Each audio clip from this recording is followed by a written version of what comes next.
Well, good afternoon everybody and welcome to the House of Commons Committee Room 11 and to, of course, this conference today. My name is Tasmina Alichik. I'm the Chair of the ALBA Party and have the privilege of chairing today's important briefing. Our ALBA Westminster leader, Neil Handley, today published a legal opinion from Professor Robert McCorquodale on, I quote, matters relating to international legal issues concerning the right to self-determination for the people of Scotland. The opinion on international law is the first of two major legal documents to inform the Scottish independence debate. The second, to be published in coming weeks, is from a leading Scottish advocate and will deal with domestic law and how the Supreme Court ignored the Scottish constitutional tradition of popular sovereignty. Professor McCorquodale is a highly distinguished academic and legal practitioner specialising in international law. He's been an advocate before the International Court of Justice and is an expert member of the United Nations working groups. We hold presentations, first of all, from our panel, namely Neil Handley, MP, the Member of Parliament for Kirkcaldy and Cowdenbeath, then from the Right Honourable Alex Salmond, former First Minister of Scotland and leader of the ALBA Party. And finally, we'll be joined by Ken McCaskill, the ALBA MP for East Lothian, who's currently chairing another meeting in a nearby committee meeting room. So without further ado, I'd like to hand over to Neil Handley, MP, to take us to the opinion. Neil. Thanks very much, Taz. I'll remain seated if that's okay. I just want to welcome everyone this evening. Thank you very much for joining us. It will be of little surprise to anyone that I have never been confused about the reason I stood for and was elected to this Parliament, because I carry with me the hope, aspiration and ambition of so many who wish to see Scotland's rightful return as an independent nation. Despite the tumult of political events north and south of the border, alongside Kenny McCaskill in Parliament and my ALBA Party colleagues out with, I have consistently honoured that commitment. On the 23rd of November last year, the UK Supreme Court ruled that the Scottish Parliament does not have the powers necessary to legislate for a referendum on Scottish independence. 1 week later, on St Andrew's Day, I led a debate in Westminster Hall which considered UK government policy on a further independence referendum for Scotland. In my contribution, I set out arguments against that judgment, which set my course to this meeting today and no doubt beyond. The UK Supreme Court contend that a Scottish government may not exercise a democratic mandate handed to them by the people of Scotland to hold a referendum on independence. Whilst within the limited constraints of devolved legislative competency, that may be technically accurate, but the judgment went further than that. And that is something that simply cannot stand and cannot be tolerated. There was a suggestion in that judgment that somehow Scotland, as a nation, does not possess a right to self-determination. In suggesting that, the London Supreme Court overturned what had been the accepted legal, historic and political position that the UK is a voluntary union. In light of Professor McCorquodale's expert opinion, this notion is now robustly challenged. For political and historical context, in 1707, a majority of Scottish parliamentarians may have been persuaded that the people of Scotland were never consulted. The Acts of Union 1707 between England and Scotland created the Kingdom of Great Britain, establishing a single political entity. However, it preserved the territorial, the legal and institutional integrity of each partner country. The Supreme Court have repudiated that, rendering this UK state a state of glaring contradiction. On the 1st of February this year, I brought forward the Scotland Self-Determination Bill, which passed first reading unopposed. Succinctly, the bill seeks to remedy the following extant contradictions. Since 2011, the people of Scotland have consistently provided the governments and parliamentarians they have elected with a mandate for a referendum on the country's constitutional future. Following the 2014 referendum, further such mandates have been provided to revisit the constitutional question, should Scotland be an independent country.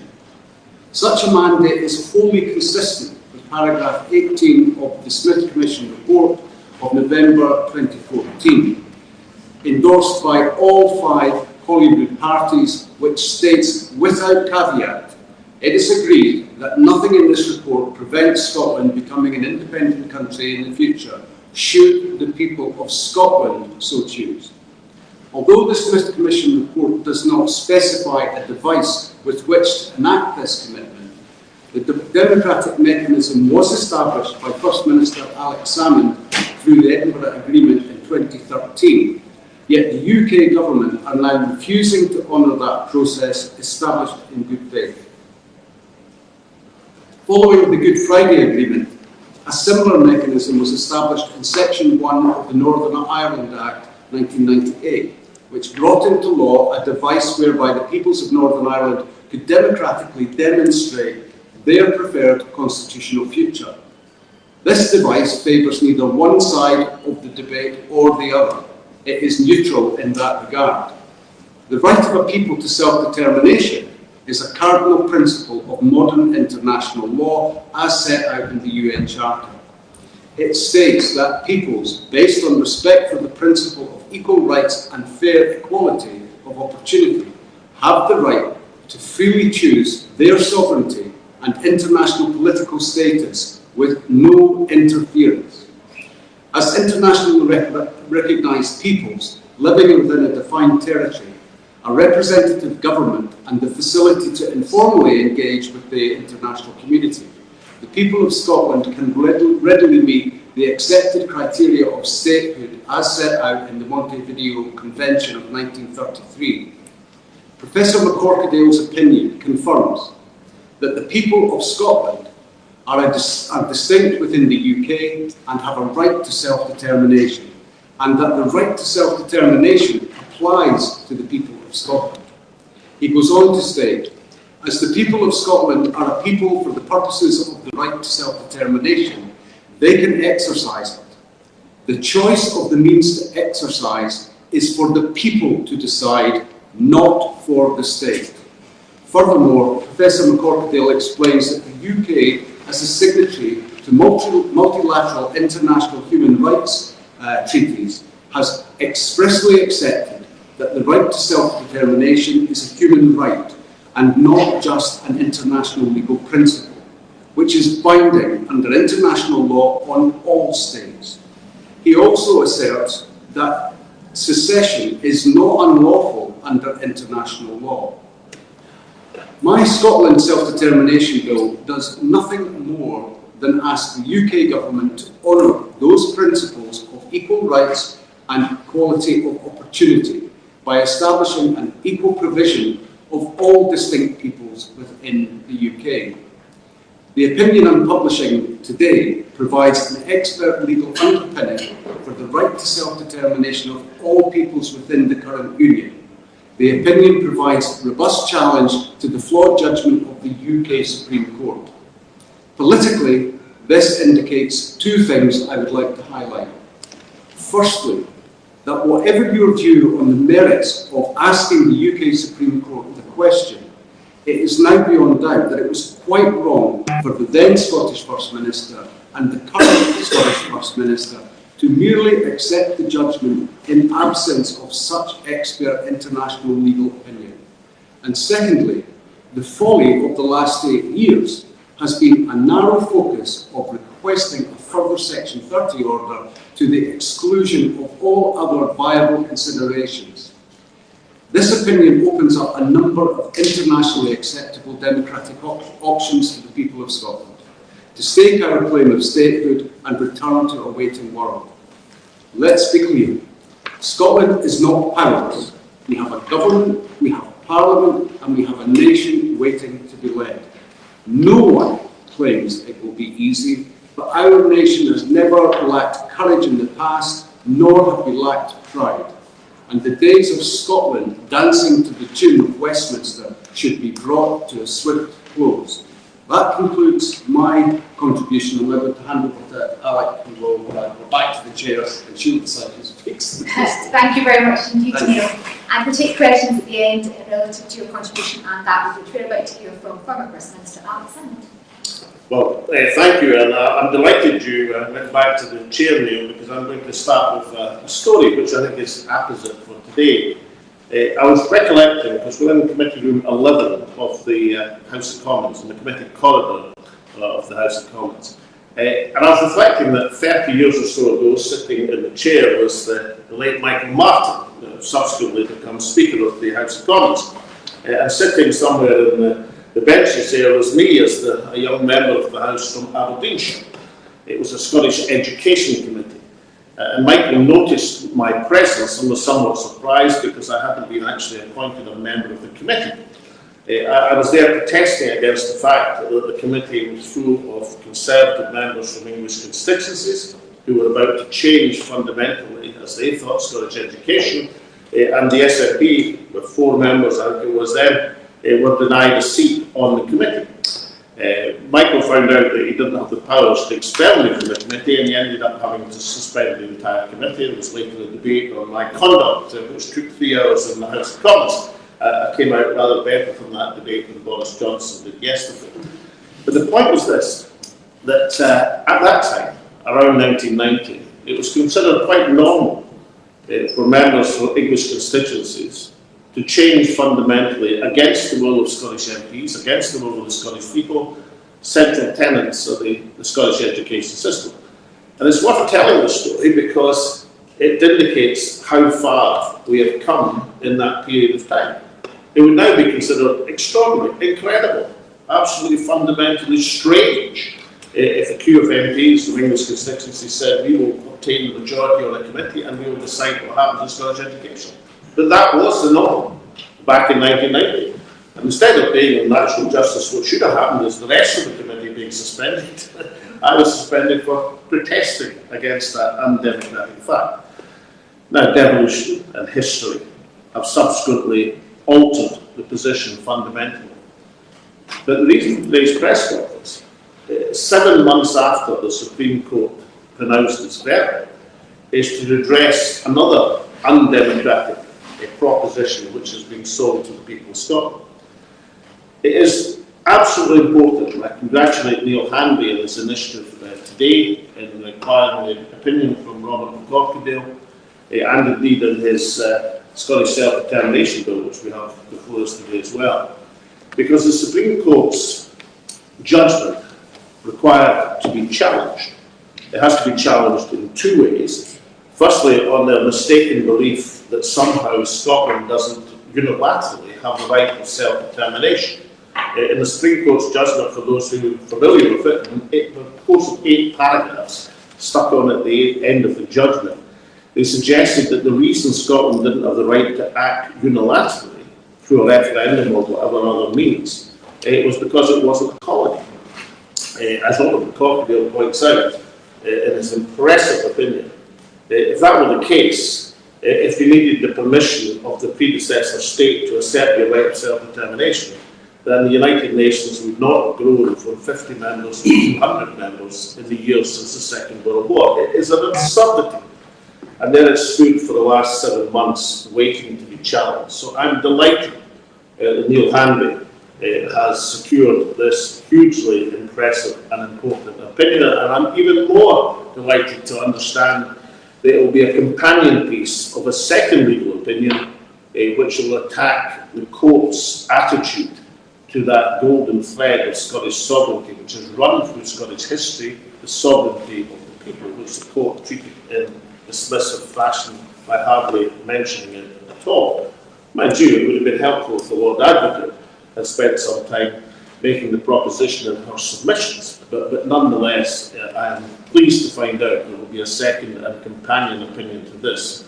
But McCorkadale's opinion in sweeping aside and pointing out the glaring mistakes in the Supreme Court's lack of knowledge of international law by a professor, of course, who is the go-to international lawyer of the United Nations at the present moment, involved in many, many cases particularly in the case of the Chagos Islanders, where in the last count, I think, the support for the United Kingdom position has been reduced to 5 members of the United Nations. So the crocodile has a track record of mobilising international opinion when the United Kingdom government is behaving unreasonably, and therefore his remarks on the Supreme Court's judgment carry huge international authority. So congratulations to Neil Hanby for pointing the way. But there's a second issue which requires to be addressed from the Supreme Court's judgment. And here, I should say, the Supreme Court actually, in its judgment, said something quite important in paragraph 81, when they noted that whatever the legal status of a ballot box vote, it carried political significance. Now, they were talking in particular about a referendum, but the same would apply to a general election. Because the second thing that required to be done following the Supreme Court judgment 7 months ago was to evolve a new political strategy to meet the new circumstances. It's devastatingly clear to anyone with eyes to see that the referendum route to independence, established at the advent of the Scottish Parliament in 1999, has now been blocked. It's been closed off, at least for the time being, perhaps forever. And therefore, what you do is you find a new route, a new democratic way to advance the cause of independence, a new way to allow the Scottish people to exercise their undoubted right of self-determination. And that must be, it can only be, the ballot box at general elections in the UK or Scottish elections in Scotland. And that is why that is what now requires to be addressed by the national movement, the political strategy to answer the Supreme Court. Now, ALBA, as a political party, supported by others, have put forward the view that immediately this should be done in next year's general election. The criticality of that is obvious. We live in a time where support for independence, the average of the last 4 opinion polls is 50%. Support for the Scottish National Party in the last poll is 35%. If they continue as things are, then there is a severe danger that many independent supporting MPs will no longer be MPs after the next UK general election. It doesn't have to be like that. At a time where the Scottish National Party's fortunes as a political party are under the cloud, quite clearly the route forward is to appeal to the 50% of the population who believe in Scottish independence, which report is rock solid, according to every survey.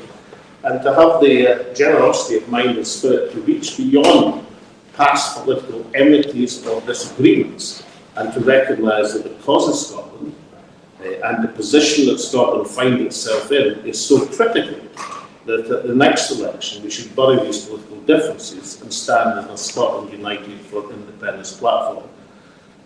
Crying in aid, the Supreme Court's paragraph 81, suggesting that a ballot box is always politically significant in any country with a democratic culture.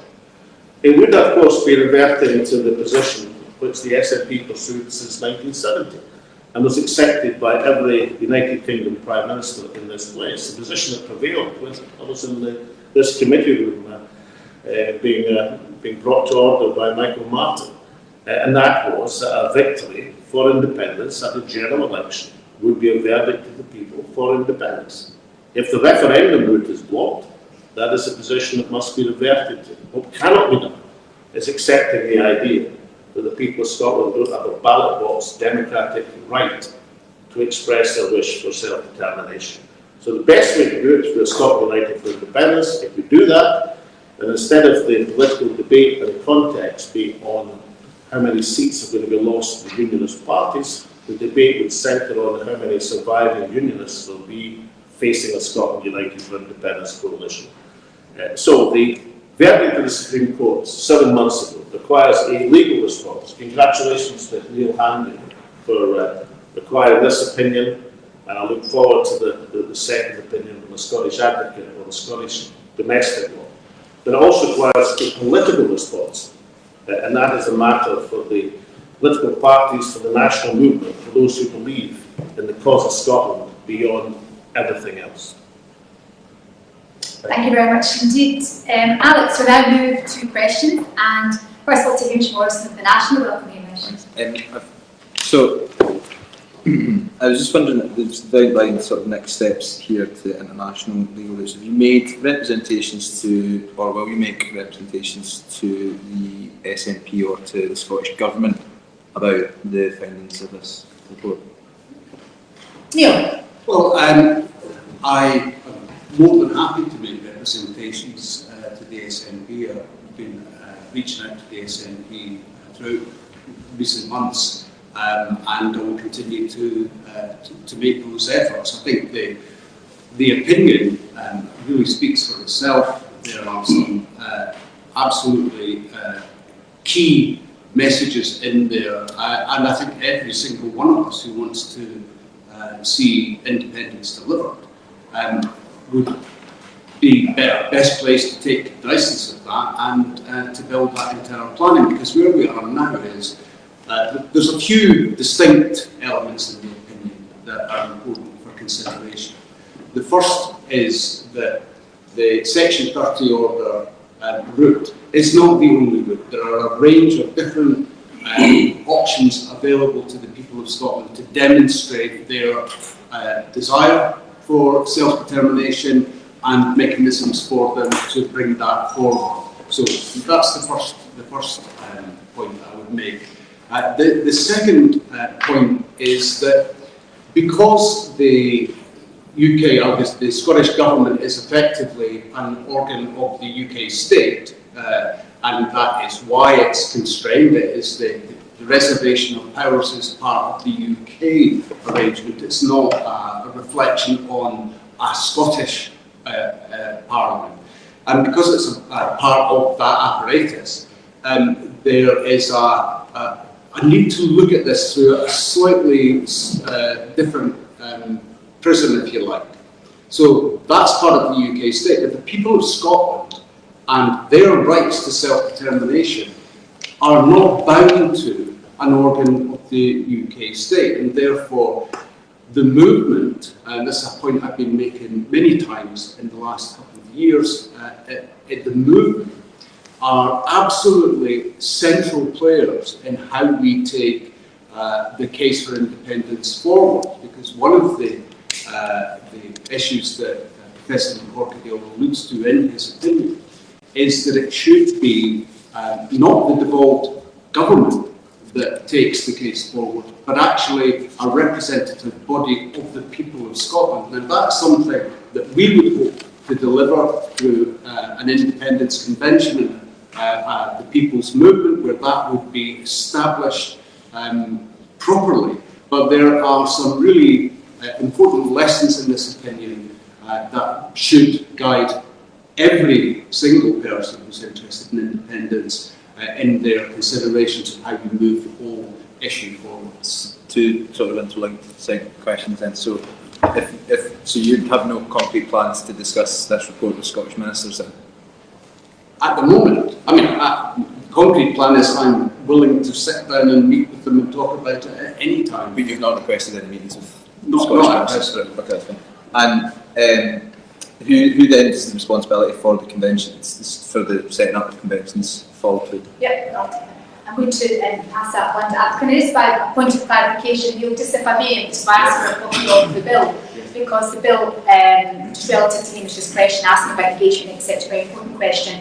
This, of course, has been around for a number of months now. I wanted to check on the face of the bill. It is supported by Kenny McCaskill, Joanna Cherry, Angus Brendan McNeill, Douglas Chapman and Margaret Ferrier. Can I ask you, since those names have been detailed as supporters of the bill, if there's been any further support for the bill by other members of Parliament? No, I think it was, the head count was around 14 SNP members supported the bill when it was moved.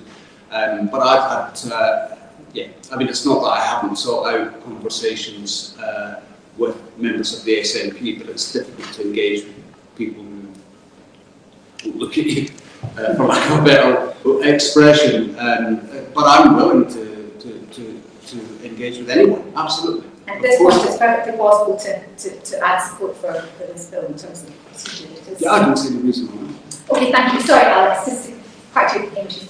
Right, okay, well, the bill spin has been published today, and hopefully by the publication by the good officers of the of online by your own good offices, Hamish, that it'll get a wide circulation. It's available for everybody to read. It's new information. It's the first major legal figure to take down the Supreme Court judgment, and it has huge importance. I don't deny any member of the Supreme Court, but none of them international lawyers, of course. Robert McCorkadale is a lawyer that has enormous legal expertise in domestic law. There's no background in international law whatsoever, apart from being the president of the Hong Kong court at one time, but nonetheless that was about common law, Hong Kong law. Robert McCorkadale is very much an international legal expert and reflects what is the current view and context of international law. Now, in particular, I'll be discussing this opinion with a range of groups from the Yes movement. It's a private meeting, but private meetings are important in terms of getting cross-party and non-party discussion on the matter, because one of the points, as Neil rightly says, that McCorkadale says that an avenue for expressing and for gathering international support for a national case is to have a constitutional convention. Many countries have gone down that route. Now, that constitutional convention should be anchored by people who are direct representatives of the electorate, but shouldn't be restricted to that. It should embrace civic society as well. And a very reasonable model for that is the Constitutional Convention of the 1980s and 90s in Scotland, which had elected members, but also civic society. But that would be to progress the independence case. But nonetheless, is what do you do when Westminster says no?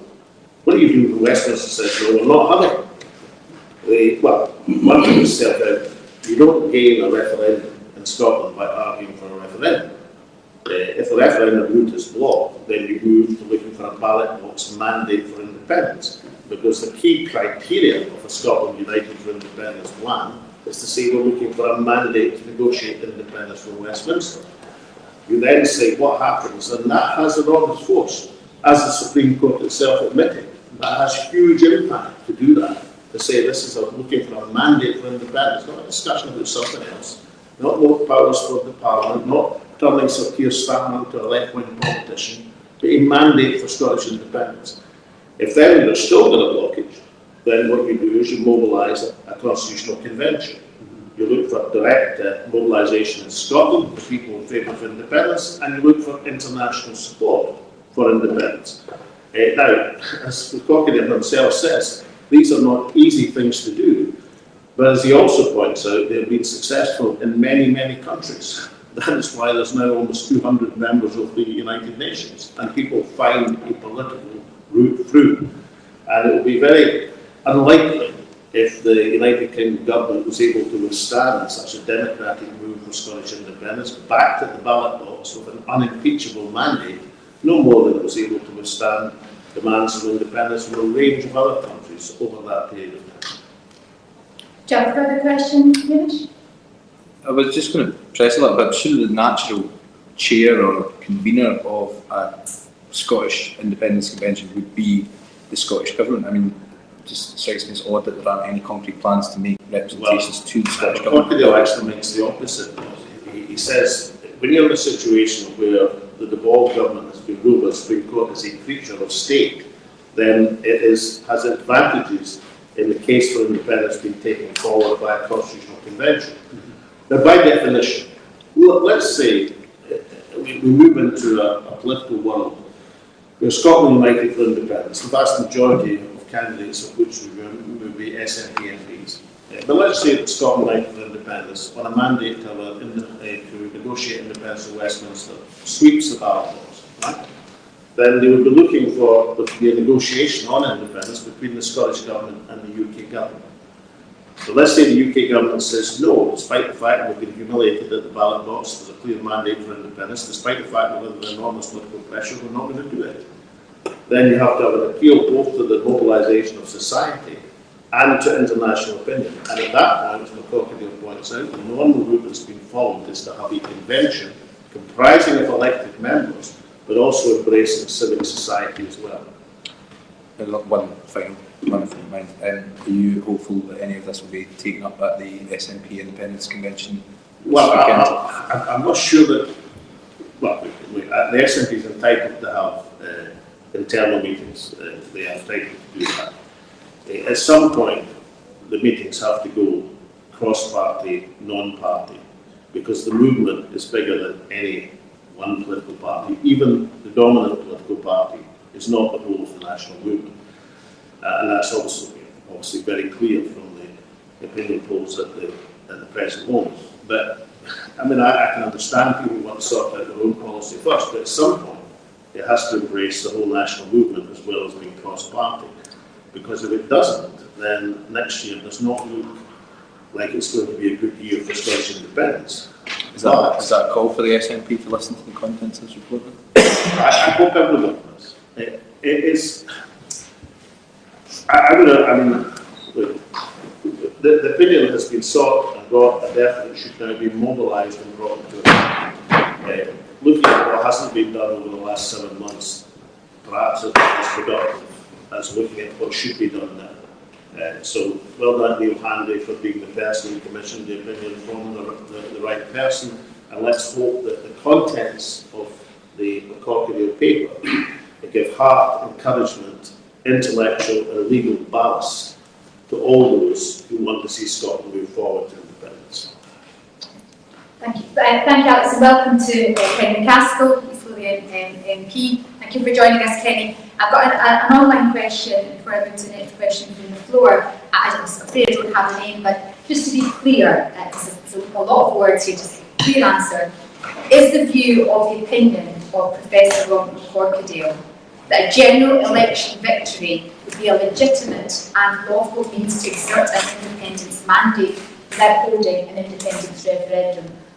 Scotland mentioned general election victory, where it's a clear view of the people of Scotland that they want independence. In terms of his opinion, would that be enough without having to hold an independent referendum? No, what Corkadale's opinion does is to challenge the judgment of the Supreme Court that said that Scotland wasn't entitled to make a unilateral initiative towards independence. If you remember, the Supreme Court said that Scotland is not a colony. They cited the Supreme Court of Canada, wrongly as it turns out, in terms of the Quebec judgment. The point about Corkadale is to refute that attack by the Supreme Court on the ability of Scotland to generate a vote for independence. The political moves, as I've tried to say, that's an important legal ballast for those of us who want to see Scotland act independently and politically. But the political moves in this are in the hands of politicians.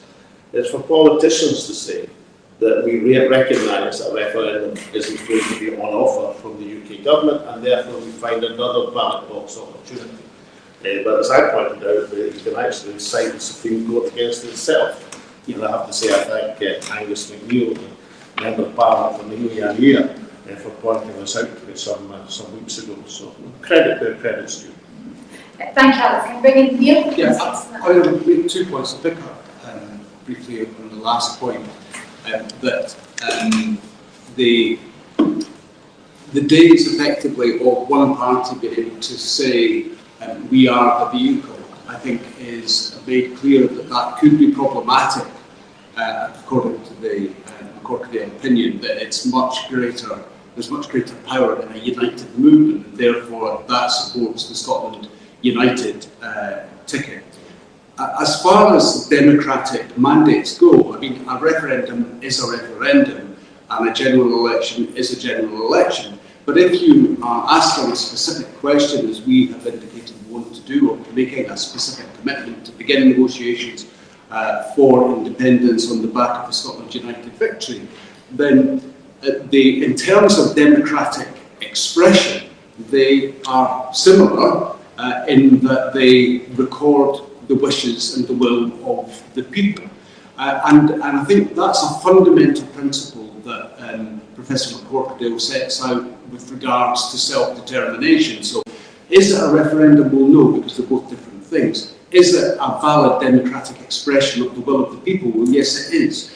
Would that be the only thing that you would have to do? Well, absolutely not, because there will be other consequential activities that you want to undertake, such as the ones that Alec has set out with the convention and and how you get internally organised. But you know, it is a valid democratic expression, and it is not something that currently is being denied by the Westminster government. Thank you, Neil. Alex, you want to come back in? Well, I'm just going to note that there was actually an opinion poll last week published by ALBA which asked people directly, the people of Scotland, would you regard such a victory by Scotland United for Independence Alliance as a mandate for independence, and by the majority of the people of Scotland thought they would do. So even though it's a very new concept, there's a lot of support for it, and that support will grow hopefully in time for it to be brought into effect for next year. Thank you, Alex. Thank you for your forbearance. Andrew Quinn of the Daily Record. Yeah. Is Margaret Ferrier going to stand as an ALBA candidate in the Rutherglen by-election? Not to my knowledge. Would you like her to? Well, I mean, Margaret will have to decide whether she's standing. I mean, that's a matter for Margaret. As I mean, I know both Kenny and Neil voted against what happened to her in the Commons, not because they approved of her actions, as she has said many, many times that she did the wrong thing and she accepted punishment for it. That was well understood, but there seemed to be a severe discrepancy between her treatment and the treatment of other people.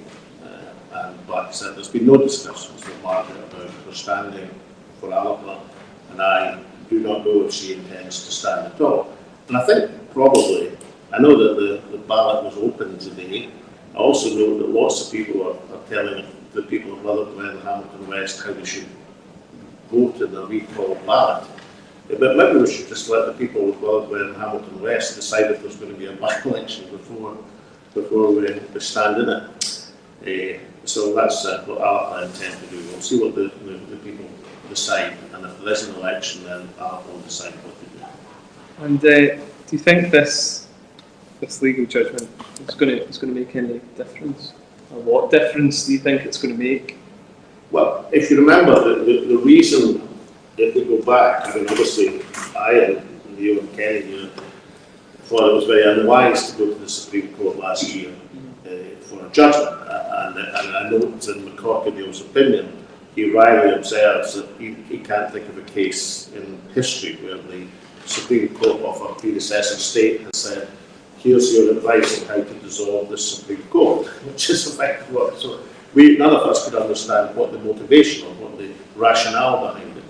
But we are where we are in Scottish politics, largely as a result of that decision to go to the Supreme Court and the Supreme Court's ruling. Everything else has been discussed about alternative routes to independence. What you do when the Supreme Court says no referendum is as a result of that application and that ruling. So therefore, to have a direct challenge to one key element of the Supreme Court's judgment is really important.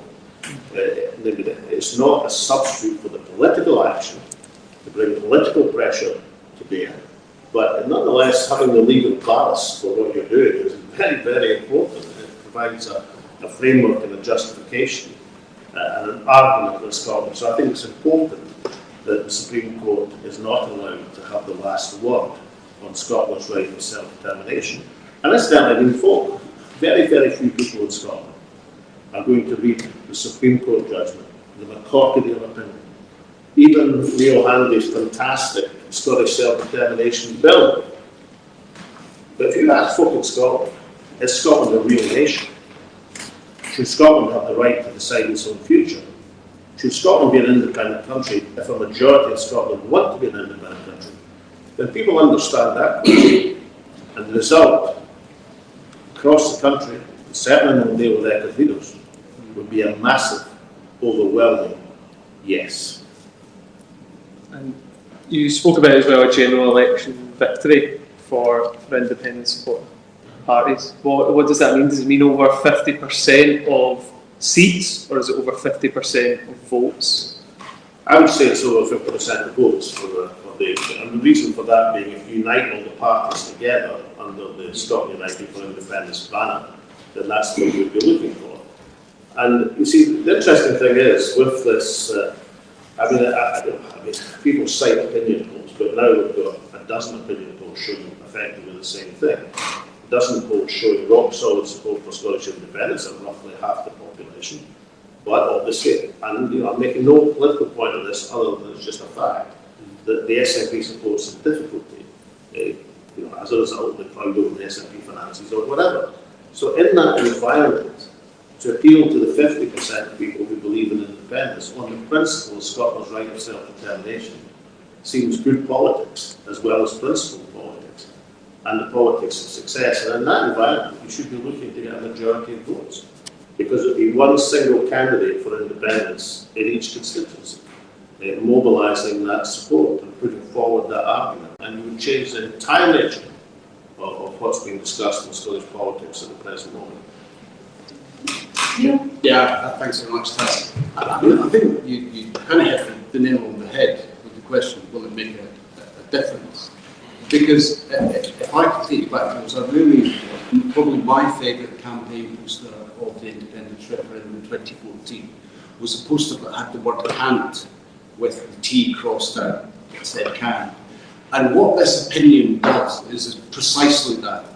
The UK Supreme Court have told Scotland that it can't express its will of self-determination. And what this opinion does is tell Scotland that it can press its right for Scottish self-determination. So yes, I think it's a significant development in terms of the legal basis of how we move things forward.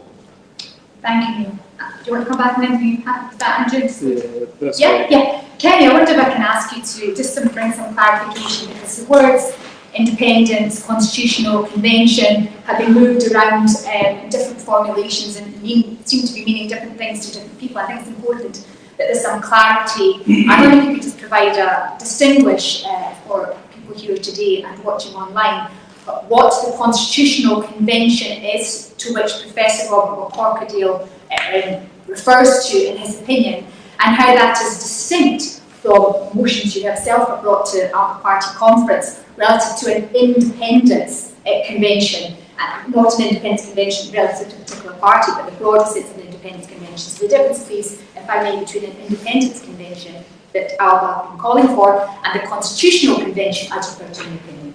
Well, I think there's probably even an additional convention that's been talked about, because we have a charade on Saturday that's been called a convention, which is just based on SNP gathering with a few others invited along to contribute. It doesn't have any agenda, those going with no real mandate other than just simply having paid their fee to go. You have a constitutional convention that's been talked about by ALBA about bringing together independent supporters to try and gather to make sure that the momentum is there, especially with the SNP backwards.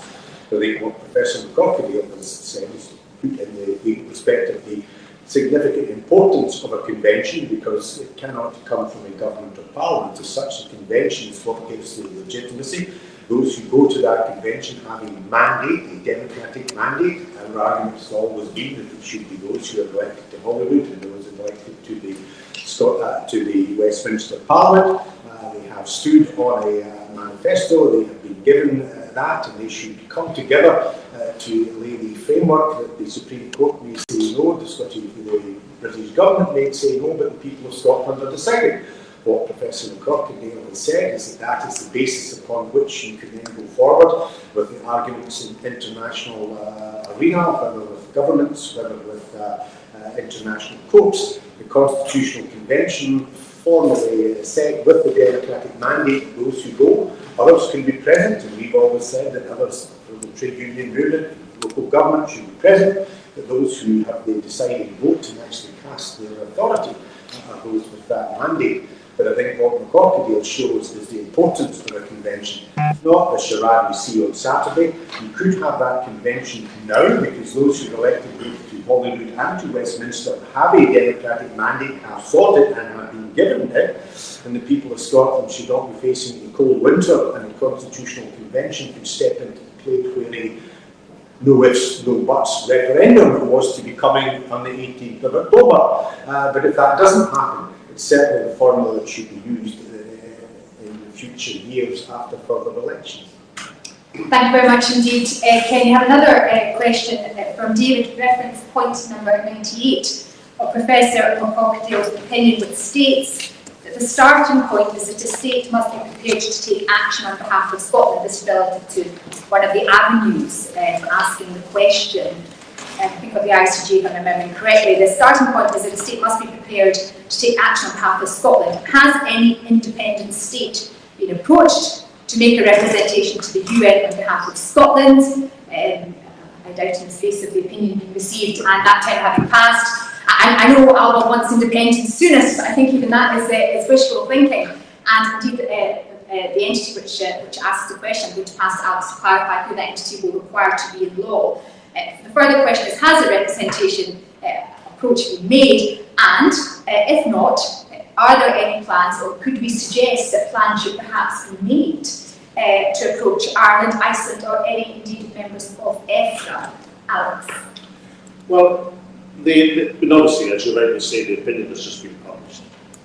But it's exactly the sort of approach that would be made by the Constitutional Convention that Kenny has just referred to. I could say as First Minister, not looking at a particular opinion, because we had an agreed path to a referendum and decision. But I met the heads of state who indicated that under the circumstances of democratic decision, they would be delighted to support Scotland's case at the United Nations. Well, that's 10 years ago, but I can't think that things will be much different now. If there's a democratic expression for independence from Scotland, and that's acknowledged and recorded at a ballot box, Scotland will have many friends and allies around the world. And it's true, of course, that in times gone by, the United Kingdom had many friends and allies, but the United Kingdom has been jettisoning these allies by the bucketload. It used to be automatic that every other member of the European Union would support a fellow member state. It's no longer automatic now. So the UK has made a number of countries feel very uncomfortable. But more than that, the countries would now recognise democracy when they see it. And the case of Mauritius is very instructive. This is Mauritius' application on behalf of the Chambers Islanders. When that application was first made many years ago, there wasn't huge support for that across the UN, the application to the International Court of Justice. But now, the United Kingdom, I think on the last count, there's only 4 supporters left in the entire United Nations, defending its position with regard to the Chambers Islanders. I suspect Scotland, under the circumstances of a mandate to in an election, of a constitutional convention being formed to enforce that mandate, will find that there will be supporters. You'll actually need one to pressure case in the ICJ, and I think Scotland would manage a great deal more than that.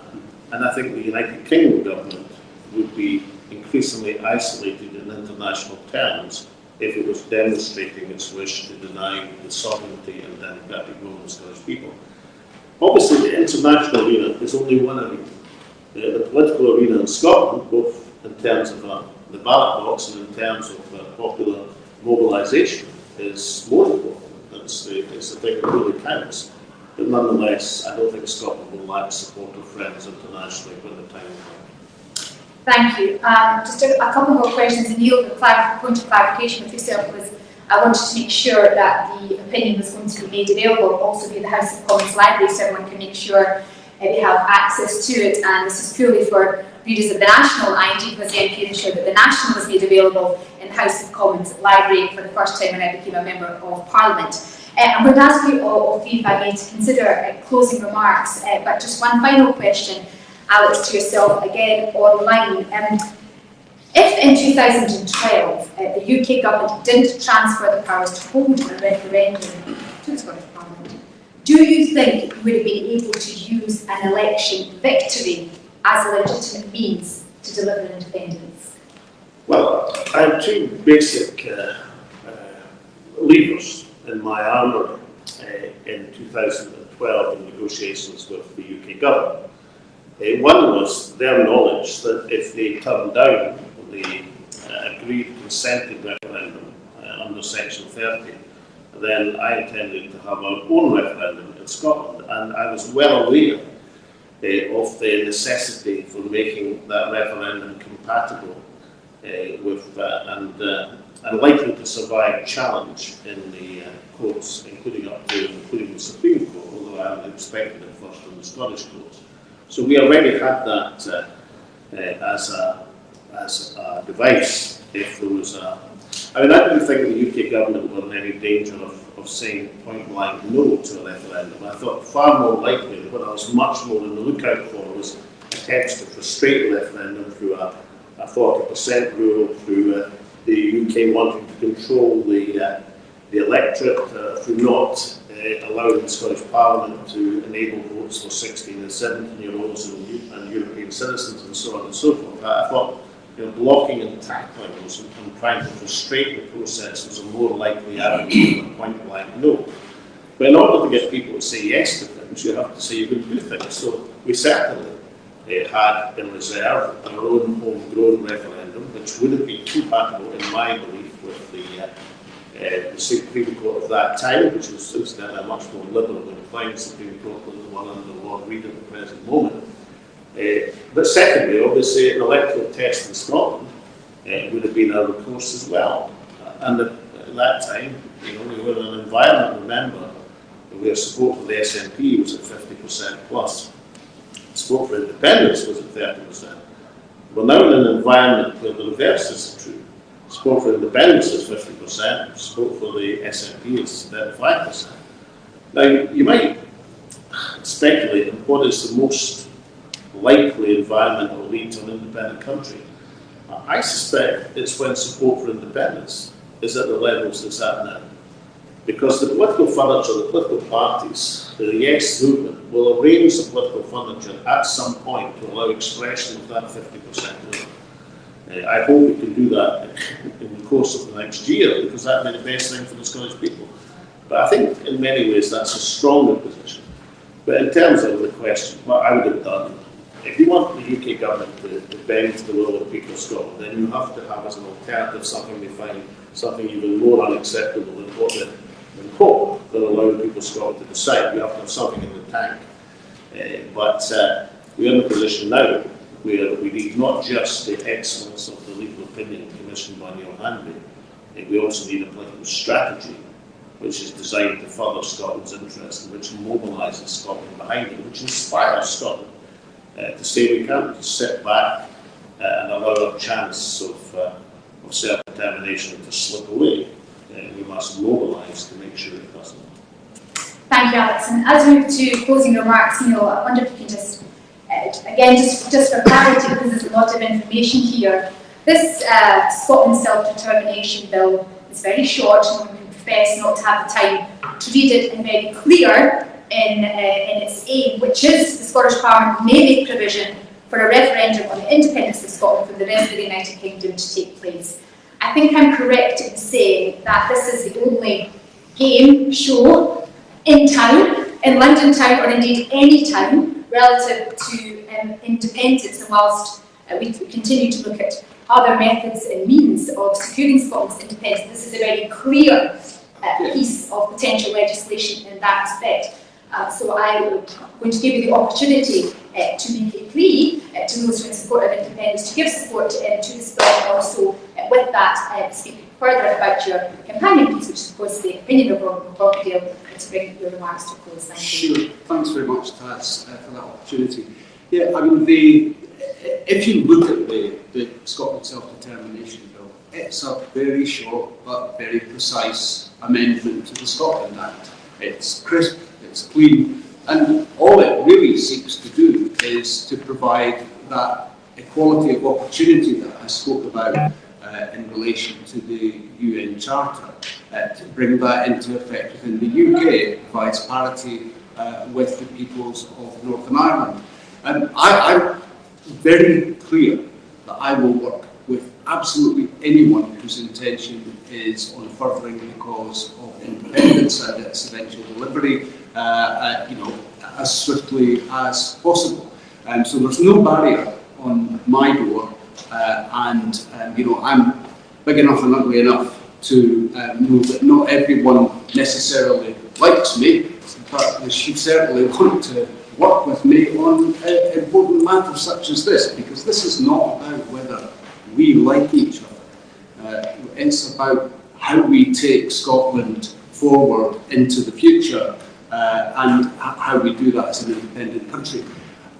What I would say in terms of the sort of wider picture and the importance of this opinion is this opinion is nothing unless it is utilised. So what it can't do, it can't magically deliver a strategy for independence, it can't magically change people's minds. What it does is changes our sense of opportunity, and to give us some direction. It paints some of the challenges ahead and the potential challenges ahead. But what it makes very, very clear is that for the independence movement to make progress, the door is once again open. I think since ALEC secured the first referendum held in 2014, the reluctance of the UK Parliament to give another really tells its own story, that we are not going to struggle economically as an independent country, because they wouldn't keep us if we were the burden that we're so often told that we are. And I think that what the Scotland Self-Determination Bill does is, yet again, it paints another example of where Scotland has been completely reasonable. We've voted for mandate after mandate, they've been declined.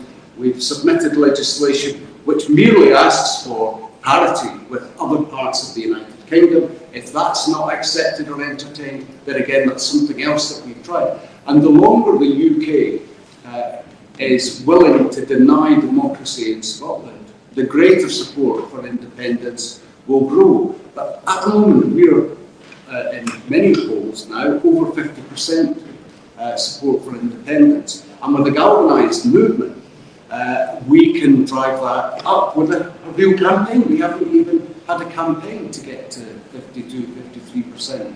So I would ask any supposedly independent supporting parliamentarian or activist, what is most important to you? Is it Scotland's independence, or is it holding on to an imagined grudge or grievance against other people who just want to do the very, very best for Scotland? And I think this opportunity, this opinion gives us opportunity to reflect on that fundamental issue and give us the opportunity to begin to believe that we're on the threshold of independence once again. Thank you very much indeed, Neil. Ken, some final closing remarks from yourself? Simply a constitutional convention was what the logjam that existed in the 1990s that led to the establishment of the Holyrood Parliament, and the constitutional convention, not the charade on Saturday, is what can break the impasse. We were promised one by the former First Minister in February of 2020. We still haven't got one. And Professor McCorkindale shows is that it's the bedrock for being able to argue internationally and at home. It is the basis, and it's time we had a constitutional convention, and the SNP should move on from Saturday to formalising what we were promised.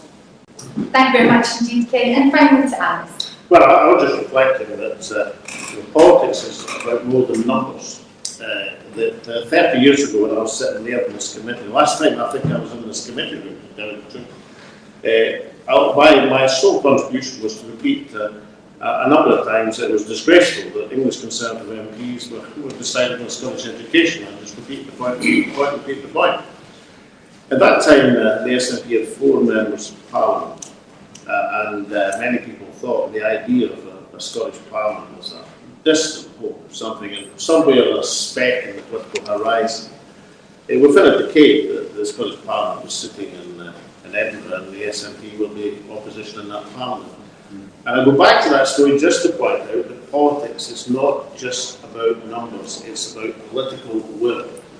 And the 2 ALBA MPs, if I can be allowed a moment to speak in their favour, whether it's Neil on the Constitution and the Self-Determination Bill, or now in this hugely important opinion from Professor McCorkindale, or Kenny's work on Scotland, the land of energy plenty suffering fuel poverty for its people.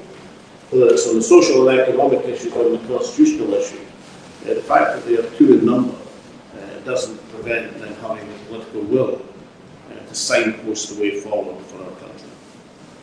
Thank you very much indeed, Alex. I understand that Hamish, you may have a supplementary. I'm going to offer the opportunity. Noticed Fergus Ewing voted no confidence in Circular Economy Minister Lorna Slater. Would you welcome him into the ALBA party if you wanted? Well, look, I, as a matter of principle, since we're alive, I hope that everybody in Scotland joins the ALBA party. In addition to the almost 8,000 members we now have, the third largest political party in Scotland now by membership.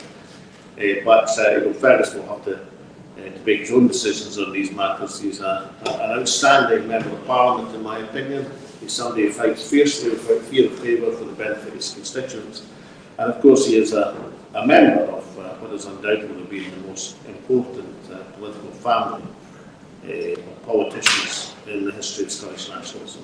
So, for all of these respects, I wish Fergus well, whether or not he becomes a member of ALBA is a matter for Fergus, but he, like the rest of Scotland, is welcome into membership. Thank you, and thank you, Hamish. How appropriate that we end on the Ewings, quite correctly so. So thank you very much to all who have attended. I hope you will take time to read the document. Thank you very much for those of you watching online. This is an extremely important piece of international legal opinion. And as I say, thank you to Ken Castle, Will Hanby, and of course Alex Salmond for your presentations. Thank you for joining us.